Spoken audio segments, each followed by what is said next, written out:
கர்த்தருடைய பரிசுத்த நாமத்திற்கு மகிமை உண்டாவதாக. இந்த நாளிலும் கர்த்தர் நம்மோடு பேசுகிற வார்த்தை உபாகமம் 33ஆம் அதிகாரம் 3ஆம் வசனம். மெய்யாகவே அவர் ஜனங்களை சிநேகிக்கிறார். அவருடைய பரிசுத்தவான்கள் எல்லாரும் உம்முடைய கையில் இருக்கிறார்கள். அவர்கள் உம்முடைய பாதத்தில் விழுந்து உம்முடைய வார்த்தைகளினால் போதனை அடைவார்கள். அவர்கள் உம்முடைய பாதத்தில் விழுந்து உம்முடைய வார்த்தைகளினால் போதனை அடைவார்கள். பிரியமானவர்களே, தேவன் நம் ஒவ்வொருவரையுமே சிநேகிக்கிறார். நாம் அவரிடத்தில் அன்பு கூறுவதற்கு முன்பே அவர் நம்மிடத்தில் அன்பு கூர்ந்ததினாலே அவர் தம்முடைய ஒரே பேரான குமாரனாகிய இயேசு கிறிஸ்துவை நமக்காக இந்த உலகத்தில் அனுப்பினார். அவர் நம்முடைய பாவங்களுக்காக சிலுவையிலே அறையப்பட்டார். அவருடைய இரத்தத்தினாலே நாம் பரிசுத்தவான்கள் ஆகிறோம். பரிசுத்தவான்கள் ஆகும்படி அழைக்கப்பட்ட நாம் ஒவ்வொருவருமே அவருடைய கையில் இருக்கிறோம் என்று இந்த வசனம் நமக்கு சொல்லுகிறது. அவருடைய பரிசுத்தவான்கள் எல்லாரும் உம்முடைய கையில் இருக்கிறார்கள் என்று சொல்லப்பட்டிருக்கிறது.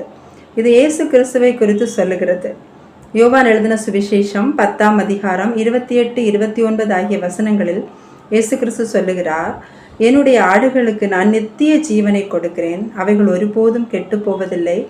ஒருவனும் அவைகளை என் கையிலிருந்து பறித்து கொள்வதும் இல்லை என்று சொல்லுகிறார். மேலும் அவைகளை என் பிதா எனக்கு கொடுத்திருக்கிறார் என்று அங்கே சொல்லுவதை நாம் பார்க்க முடியும். பிரியமானவர்களே, அவரால் பரிசுத்தமாக்கப்பட்ட பரிசுத்தவான்கள் ஆகிற நம்ம ஒவ்வொருவரும் அவருடைய கையில் இருக்கிறோம். அவருடைய கையில் இருக்கிற நாம் அவருடைய பாதத்தில் விழுந்து அவருடைய வார்த்தைகளினால் போதனை அடைய வேண்டும் என்று இந்த வசனம் நமக்கு சொல்லுகிறது. அவர் சிநேகிக்கிற தம்முடைய பிள்ளைகளுக்கு, தம்முடைய ஜனங்களுக்கு அவர் கொடுக்கிற முதல் ஆசீர்வாதமே அவருடைய பாதத்தில் அமர்ந்து அவரால் போதனை அடைவது. அதுவே நமக்கு தேவையான ஆசீர்வாதமாகவும் காணப்படுகிறது. அவர் எதை குறித்து போதிக்கிறார்? நாம் எப்படி அவரோடு எல்லா சூழ்நிலையிலும் ஐக்கியமாக இருப்பது, மனரம்யமாக இருப்பது, அவரை விசுவாசிப்பது எப்படி, அவரிடத்தில் அன்பு கூறுவது எப்படி, நாம் ஒருவரில் ஒருவர் அன்பு கூறுவது எப்படி என்று அநேக காரியங்களை குறித்து ஆண்டவர் நமக்கு போதிக்கிறார். பாடுகளை சகிப்பதை குறித்து, ஒவ்வொரு சூழ்நிலைகளை நாம் தாண்டுவதை குறித்து அவர் கற்றுக் கொடுக்கும் போது நாம் அவருடைய சமூகத்திலிருந்து அதை ஏற்றுக்கொள்ள வேண்டும். அதை பார்த்து ருசிக்கிறவர்களாக, அனுபவிக்கிறவர்களாக, நம்முடைய எல்லா சூழ்நிலைகளிலும் அவருடைய வார்த்தையை வைத்து பார்க்கிறவர்களாக இருக்க வேண்டும். அதை மனப்பூர்வமாக ஏற்றுக்கொள்வது தான் அவரிடத்தில் கற்றுக்கொள்வது. வெறுமையாக நாம் அதை பார்த்து விட்டு இல்லை சும்மா படித்து விட்டு ஒரு கடமைக்காக நாம் அதை விட்டு விடுவதல்ல. பாருங்கள், இஸ்ரவேல் ஜனங்களுக்கு முதலாவதாக மன்னா பொழிகிறது வானத்திலிருந்து. யாத்திராகமம் 16ஆம் அதிகாரம் 15ஆம் வசனம் முதல் அதை குறித்து சொல்லப்பட்டிருக்கிறது. முதலில் அவர்கள் அந்த மன்னாவை பார்த்தபோது அதை கண்டு அது இன்னதென்று அறியாதிருந்தார்கள் என்று பார்க்கிறோம். ஒருவரை பார்த்து அவர்கள் கேட்கிறார்கள், இது என்ன என்று. அப்பொழுது மோசே சொல்லுகிறார், இது கர்த்தர் உங்களுக்கு புசிக்க கொடுத்த அப்பம் என்று சொல்லுகிறார். அதன் பின்புதான் அவர்கள் அதை பொறுக்கி கொண்டு போய் இயந்திரங்களில் அரைத்து அதை அப்பங்களாக சுட்டு புசிக்கிறார்கள், அதை ருசிக்கிறார்கள். அதனுடைய ருசி புது ஒலிவ எண்ணெயின் ருசியே போல் இருந்தது என்று அங்கே நம்ம வாசிக்கிறோம். பிரியமானவர்களே, அதை ருசிக்கிறவர்களாக, வார்த்தையை ஏற்றுக்கொள்ளுகிறவர்களாக, விசுவாசிக்கிறவர்களாக நாம் இருக்க வேண்டும். அந்த மன்னாவினால் இஸ்ரவேல் ஜனங்கள் பலன் கொள்ளுகிறார்கள். 40 வருடம் அந்த வனாந்திரத்திலே அவர்களுக்கு அந்த மன்னா பலனாக இருந்தது என்று அங்கே சொல்லப்பட்டிருக்கிறது. மனுஷன் அப்பத்தினாலே மாத்திரமல்ல, தேவனுடைய வாயிலிருந்து புறப்படுகிற ஒவ்வொரு வார்த்தையினாலும் பிழைப்பான் என்பதற்கு இது அடையாளமாக காணப்படுகிறது. இயேசு கிறிஸ்து சொல்லுகிறார், நானே வானத்திலிருந்து இறங்கின ஜீவ அப்பம் என்று. என்னிடத்தில் வருகிறவர்கள் ஒரு காலம் பசி அடைவதில்லை, என்னிடத்தில் விசுவாசமாக இருக்கிறவன் ஒரு காலம் தாகம் அடைவதில்லை என்று இயேசு கிறிஸ்து சொல்லுகிறார். நமக்கு இன்னைக்கு அநேக காரியங்களை குறித்த பசி, தாகம், நம்முடைய இருதயம் எதை அதிகமாக வாஞ்சிக்கிறது, எதன் மேல் அதிகமாக தாகமாக இருக்கிறது, நம்முடைய இருதயத்தில் காணப்படுகிற எல்லா தாகமும் தீர்க்கிறதற்காகவே ஆண்டவர் அவரிடம் நம்மை அழைக்கிறார். அவருடைய வார்த்தையை விசுவாசிக்க சொல்லுகிறார், அதை ஏற்றுக்கொள்ள சொல்லுகிறார், அதை உள்வாங்க சொல்லுகிறார், அவருடைய பாதத்தில் அமர்ந்து கற்றுக்கொள்ள சொல்லுகிறார். இயேசு கிறிஸ்து சொல்லுகிறார், யோவான் 6ஆம் அதிகாரம் 36வது வசனத்திலே, நீங்கள் என்னை கண்டும் விசுவாசியாமல் இருக்கிறீர்கள் என்று. நாம் அப்படித்தான் இருக்கிறோம். அநேக வேளையில் ஆண்டவருடைய வார்த்தையை நமக்கு தெரியும், அவருடைய வார்த்தையானவராக நமக்குள்ள வாசமாக இருக்கிறது. அப்படி இருந்தும் நாம் அதை ஏற்றுக்கொள்ள மனதில்லாதவர்களாய் நம்முடைய இருதயம் எது எது மேலெல்லாம் வாஞ்சியாக இருக்கிறதோ தாகமாக இருக்கிறதோ அதையே நோக்கி அலைந்து கொண்டிருக்கிறோம். ஆண்டவர் சொல்லுகிறார், நீங்கள் என்னை கண்டு இருந்தும் என்னை விசுவாசியாமல் இருக்கிறீர்கள் என்று. அவரை விசுவாசிக்கிறவர்களுக்கு ஒருபோதும் தாகம் உண்டாவதில்லை என்று நாம் இங்கே பார்க்கிறோம். இப்படி மன்னாவினால் பலனடைந்த அந்த ஜனங்களுடைய பார்வை உலகத்துக்கு நேராக திரும்புகிறது. அவர்களுடைய பழைய வாழ்க்கை, அதாவது கர்த்தர் அவர்கள் எகிப்திலிருந்து ரட்சித்து கொண்டு வருவதற்கு முன்பே இருந்த அந்த வாழ்க்கையை அவர்கள் நினைக்கிறார்கள். அங்கே நாம் எதை அனுபவித்தோம், எதை ருசித்தோம், அப்படி பல காரியங்களை அவர்கள் நினைக்கும் போது அவர்களுடைய சிந்தனை, அவர்களுடைய இருதயம் அதற்கு நேராக திரும்புகிறது. ஏன் அவ்வாறாக நினைக்கிறார்கள் என்றால், அவர்கள் எதிர்பார்க்கிற மாதிரியான எந்த நன்மையும் அவர்கள் கண்கள் முன்பாக இல்லை. அவர்களுடைய மனசு, அவர்களுடைய இருதயம் இச்சிக்கிற எந்த காரியங்களும், எந்த ஆசீர்வாதங்களும் அவர்களிடம் இல்லை. வெறும் இந்த ஒரு மன்னா மட்டுமே இருக்கிறது, இந்த அற்பமான உணவு எங்களுக்கு வெறுமையா இருக்கிறது என்று, வெறுப்பா இருக்கிறது என்று அவர்கள் முறுமுறுக்கிறார்கள், அழுகிறார்கள். இருதயத்தில் இருக்கிற அந்த வார்த்தையான அந்த கர்த்தரை அவர்கள் அசட்டை பண்ணுகிறார்கள் என்று அங்கே சொல்லப்பட்டிருக்கிறது. பிரியமானவர்களே, அவர்களை சூழ்ந்திருக்கிற ஜனங்களை அவர்கள் பார்க்கிறார்கள். யாத்திராகமும் எண்ணாகமும் 11ஆம் அதிகாரம் 4வது வசனத்தில் சொல்லப்பட்டிருக்கிறது, அவர்களை சூழ்ந்திருக்கிற அந்நிய ஜனங்கள் இச்சைக்கு உள்ளானார்கள் என்று. அவர்களை சூழ்ந்திருக்கிறவர்களை பார்க்கிறார்கள், அவருடைய முந்தைய வாழ்க்கையை பார்க்கிறார்கள். பார்த்துவிட்டு அவர்கள் எதிர்பார்க்கிற, அவர்கள் ஆசைப்படுகிற எந்த ஒரு நன்மையும் அவர்களுக்கு கிடைக்கவில்லை. அவர்கள் ஆண்டவரை அறிய வேண்டிய விதத்தில் அறியவில்லை. ஆண்டவரிடத்தில் கற்றுக்கொள்ள வேண்டிய விதத்தில் கற்றுக்கொள்ளாததினாலே அங்கே முறுமுறுப்பு உண்டாகிறது, அழுகை உண்டாகிறது. தேவனுக்கு விரோதமாகவும் மோசைக்கு விரோதமாகவும் அவர்கள் முறுமுறுக்கிறார்கள். அவருடைய இருதயத்தில் தேவனை அசட்டை பண்ணுகிறார்கள். கர்த்தருடைய கோபத்துக்கு ஆளாவதை நாம் அங்கே பார்க்க முடியும். நம்ம வாழ்கிற உலகம் கூட பாவத்தால் நிறைந்து காணப்படுகிறது. உலகம் பொல்லாங்கனுக்குள் கிடக்கிறது என்று வசனம் சொல்லுகிறது. இங்கே இருக்கிற எல்லாருக்குமே அவங்களுடைய சுயநலம், உயர்வு, அவங்களோட கௌரவம், அவங்களுடைய பெருமை, இதுதான் முக்கியமாக இருக்கிறது. அன்பில்லாத நிலைமையை தான் நாம் ஒவ்வொரு நாளுமே நம்மை சூழ்ந்திருக்கிற சூழ்நிலைகளில் நாம் பார்க்க முடியும். அப்படிப்பட்ட சூழ்நிலையில் நாம் மற்றவர்களை நேசிப்பது, ஆண்டவருக்காக சாட்சியாக வாழ்வது என்பது ஒரு பாடு நிறைந்த ஒரு காரியமாகத்தான் காணப்படுகிறது. இதை குறித்து தான் அப்போஸ்தலனாகிய பவுல் சொல்லுகிறார். பிலிப்பியர் 4ஆம் அதிகாரம் 11 மற்றும் 12வது வசனத்தில் சொல்லுகிறார், என் குறைச்சலினால் நான் இப்படி சொல்லுகிறதில்லை, ஏனெனில் நான் எந்த நிலைமையில் இருந்தாலும் மனரம்யமாக இருக்க கற்றுக்கொண்டேன் என்று சொல்லுகிறார்.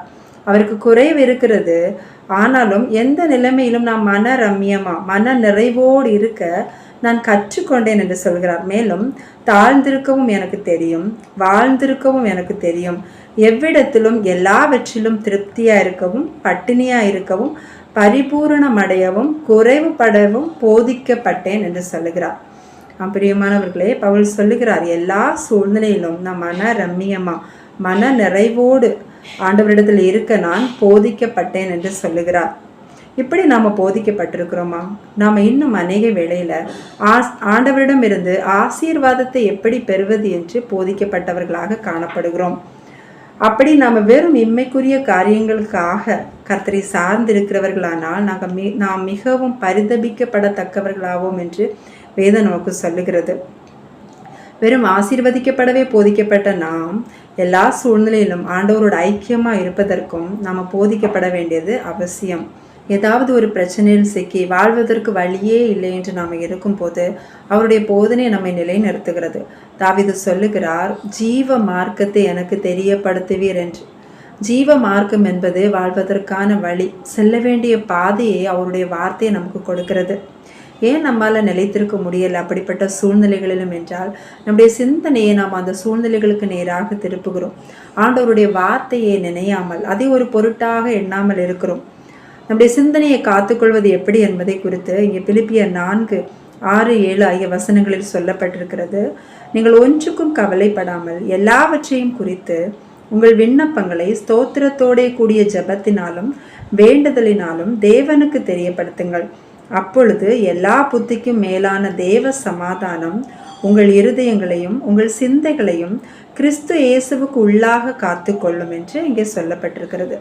நம்முடைய கவலைகள், பாரங்கள் எல்லாவற்றையும் நம்ம ஆண்டவரிடத்தில் தெரிவிக்க வேண்டும் என்று இங்கே பார்க்கிறோம். நம்ம கர்த்தரிடத்தில் தெரிவிக்காமல் அநேக வேளையில் மற்றவர்களிடம் சொல்லுவோம்.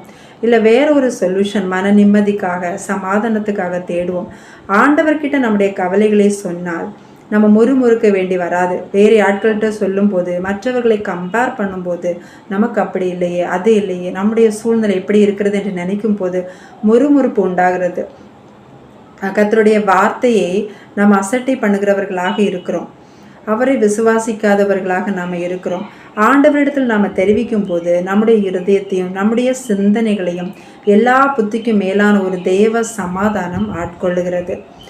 பிரியமானவர்களே, கர்த்தரால் போதிக்கப்பட்டவர்களுடைய சமாதானம் பெரிதா இருக்கும் என்ற வசனத்திலே நாம் பார்க்கிறோம். ஏசாயா 54:13 சொல்லப்பட்டிருக்கிறது, உன் பிள்ளைகள் எல்லாரும் கர்த்தரால் போதிக்கப்பட்டிருப்பார்கள், அவர்களுடைய சமாதானம் பெரிதா இருக்கும் என்று.